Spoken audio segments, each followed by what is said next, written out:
bienvenue sur cette chaîne appelée La Diasponaise. Je suis Lomi, conseillère en stratégie business, formatrice et consultante en marketing digital. Alors, c'est quoi La Diasponaise? La Diasponaise, c'est un projet qui me tenait à cœur. Vraiment, je l'ai nourri depuis plusieurs années maintenant, de pouvoir utiliser une plateforme comme YouTube pour partager mon expérience entrepreneuriale, mais aussi mon expertise en marketing digital. Alors, à qui s'adresse cette chaîne? Je dédie vraiment mon contenu aux entrepreneurs comme moi, qui vivent dans la diaspora ou alors qui vivent déjà en Afrique et qui ont des activités commerciales ou des activités de prestation de services, mais qui au quotidien rencontrent certaines difficultés, certaines problématiques, certains challenges. J'imagine que si vous êtes entrepreneur, vous savez de quoi je parle.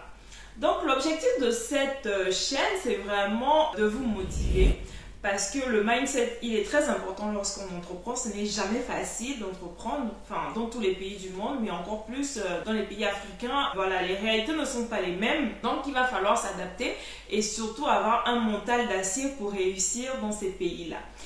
Donc en plus de la motivation, nous parlerons aussi de la formation. C'est très important de se former quand on est entrepreneur parce que vous allez voir tout au long de votre parcours, vous allez réussir certaines choses et certaines choses, vous n'allez pas pouvoir décoller. C'est à ce niveau qu'il est très important de se former afin de devenir polyvalent et d'obtenir de nouvelles compétences même que vous allez pouvoir revendre ou alors utiliser ces compétences-là pour pouvoir améliorer les process de votre entreprise ou simplement booster par exemple vos ventes. Si vous ne savez pas par exemple comment faire pour gérer des réseaux sociaux, en vous formant, voilà un exemple concret, en vous formant, vous pourrez par exemple amener votre entreprise un peu plus loin parce que en touchant une cible qui est hyper connectée, vous pourrez développer votre entreprise en faisant l'acquisition de nouvelles parts de marché.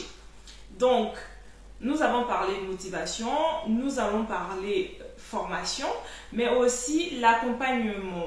Ça, c'est un troisième point que je vais aussi vous proposer, c'est-à-dire que nous allons faire des études de cas ensemble. Si vous avez une problématique en rapport par exemple avec votre service client, vous pouvez m'écrire par email, dans l'email que je vais mettre en barre de description. Vous m'écrivez, vous me dites voilà, j'ai une entreprise de BTP par exemple, aujourd'hui nous avons 100 clients, voilà la problématique que nous avons, peut-être en relation avec le management, le recrutement ou alors en relation avec l'acquisition de nouveaux prospects autant pour moi. Vous m'écrivez votre problématique et je vous répondrai dans une vidéo à travers une étude de cas spécifique qui répondra à votre besoin, à votre problématique imminente là que vous avez dans votre entreprise. Donc retenez ça bien, il s'agira vraiment de motivation, formation et accompagnement sur cette chaîne. Alors comment ça va se passer concrètement au niveau organisation? Vous aurez droit à une vidéo chaque semaine, voilà, vidéo dans laquelle j'aborderai des généralités. Et aussi, vous aurez droit à un live spécial sur toutes les thématiques que je recevrai en inbox.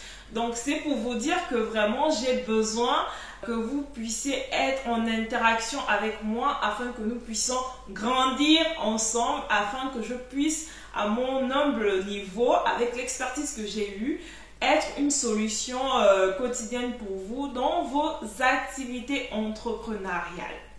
Ne quittez pas, je reviens après le générique.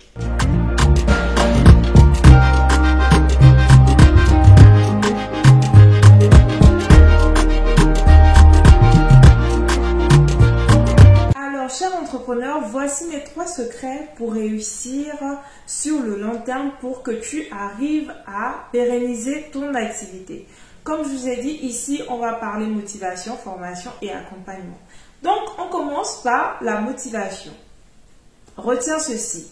Si tu veux avoir des résultats pérennes, une certaine stabilité de ton activité, il va falloir, premièrement, que tu apprennes à planifier. Arrêtez de vivre le jour, ça ne marche pas en entrepreneuriat. Ce qui marche, c'est l'organisation et la planification. Si tu veux optimiser tes résultats, il va falloir que tu planifies, que tu identifies la saisonnalité de ton business. Parce que tout au long de l'année, il y a des périodes de haute saison durant lesquelles les clients vont affluer. Ça, c'est les périodes que j'aime beaucoup. Par contre, tu as les périodes vraiment très creuses où là, il va falloir que tu charbonnes, que tu te réinventes, que tu mettes en place par exemple des actions de marketing, des jeux concours, que tu puisses mettre un programme de parrainage, un système d'affiliation, justement pour aller trouver des clients parce que la saison ne s'y est pas. Par exemple, si tu es dans l'événementiel, des mariages par exemple, si tu as un business de wedding planner, tu dois savoir qu'entre avril, fin avril, début mai et mi-septembre, c'est la haute saison pour toi. Donc tu sais que pendant cette période-là, tu auras beaucoup de clients. Il va falloir par exemple que tu anticipes sur le recrutement de la main-d'œuvre. Il va falloir que tu anticipes sur le développement de partenariats avec des DJ, avec des fleuristes par exemple. En fait, le fait de planifier et d'avoir une vision sur le long terme te permettra de mettre en place des actions concrètes, stratégiques qui vont avoir un impact sur ton chiffre d'affaires. A contrario, si tu fais les choses le jour, tu vas toujours être pris de court et tu vas avoir l'impression que toutes tes actions ne portent pas. Non, ce n'est pas que ça ne marche pas, mais c'est juste que tu t'y prends mal parce que tu ne planifies pas. Alors, mon conseil, c'est que chaque année, il faut que tu fasses un plan d'action trimestriel. L'année se divise en 4 trimestres. Le premier trimestre, quelles sont tes actions, quels sont tes objectifs et comment tu vas t'y prendre et quelles sont potentiellement les difficultés auxquelles tu devrais faire face. Donc, retiens bien ceci, le fait de planifier te permet de ne pas subir les événements liés à ton business, mais plutôt d'être acteur et non spectateur. Deuxième secret, il faut de la constance. Qu'est-ce que j'entends par constance? C'est la régularité des actions. Si tu veux réussir dans ton activité, il faut que tu sois constant. Si tu as des actions pop-up, un peu comme les notifications, c'est-à-dire qu'aujourd'hui, tu vas te mettre à fond, après tu as une baisse d'activité, une baisse de motivation, tu vas tout arrêter, tu vas laisser passer 2 semaines, 1 semaine, 3 semaines, après il y a un sursaut de motivation, tu reviens, tu essaies de faire quelques actions. Si tu agis comme ça, tu ne pourras jamais avoir de résultats constants parce qu'en réalité, les résultats sont fonction de l'investissement que tu mets dans ton business. Si tu t'investis de manière partielle, tes résultats seront partiels.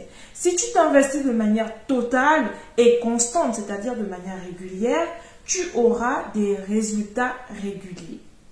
Applique ce conseil dans la gestion quotidienne de tes réseaux sociaux et tu verras que les résultats seront palpables. En effet, pour que tu puisses faire augmenter ta communauté sur les réseaux sociaux, il faut que tes actions soient régulières. Il faut que tu postes régulièrement des réels, des stories, des publications. Il faut que tu fasses régulièrement des sponsorisations et pourquoi pas, si tu as un budget plus conséquent, que tu fasses régulièrement des campagnes publicitaires. C'est la constance, c'est la régularité qui va faire en sorte que les abonnés puissent consommer régulièrement ton contenu et finalement se transformer en client. Léo Robert Collier disait à cet effet que le succès, c'est la somme de petits efforts qui sont faits chaque jour. Retiens bien cette citation parce que moi, personnellement, elle m'a aidé. La réussite, le succès, si tu veux ce succès-là, il va falloir que tu fasses plusieurs petits efforts chaque jour.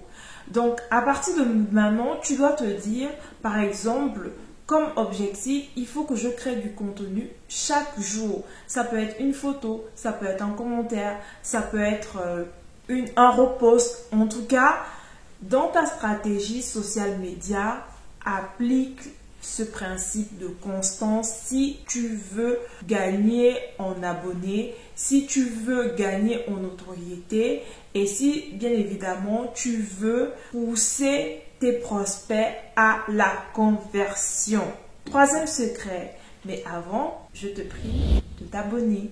Abonne-toi et active la petite cloche de notification pour être au courant des prochaines vidéos quand je les posterai. Ça y est, merci de t'être abonné. On continue. Le troisième secret pour réussir en entrepreneuriat, c'est la persévérance. Oui, tu peux faire tous les efforts du monde, tu peux mettre en place toutes les stratégies du monde, mais en entrepreneuriat, en business, il faut être patient. Il y a une image que l'un de mes mentors a pris une fois pour me faire comprendre ce principe de persévérance. Malgré tous les efforts qu'une femme peut faire, la grossesse n'aboutit qu'au bout de 9 mois. Tu peux prendre 9 femmes, elles ne pourront jamais faire un enfant en un mois, c'est pas possible. Donc, il faut que tu prennes conscience que même si aujourd'hui tu n'as pas les résultats escomptés, tu ne dois pas te décourager. Parce que comme on l'a dit précédemment, le succès c'est la sommation des petits efforts qui sont faits chaque jour. Donc dis-toi que les efforts que tu fais maintenant, même si ça ne paye pas maintenant, dans 2 mois, dans 3 mois, ça paiera. Ceux qui arrivent à réussir à subsister en business, ce sont ceux qui, malgré les difficultés, malgré le fait qu'aujourd'hui ça ne marche pas, restent concentrés, restent focus sur leur objectif et restent motivés sur le long terme. Donc, retiens bien ceci. Si tu veux réussir en entrepreneuriat, apprends à planifier. Sois constant et sois persévérant. Tels sont mes 3 conseils du jour. Je te donne rendez-vous donc la semaine prochaine pour parler des stratégies marketing que tu peux mettre en place pour ton business, vu que là, nous sommes en octobre et que bientôt les fêtes de fin d'année. Qui dit fête de fin d'année dit beaucoup d'argent qui circule. Donc, c'est l'occasion rêvée pour toi de donner un coup de massue sur ton business pour le propulser pendant cette période-là.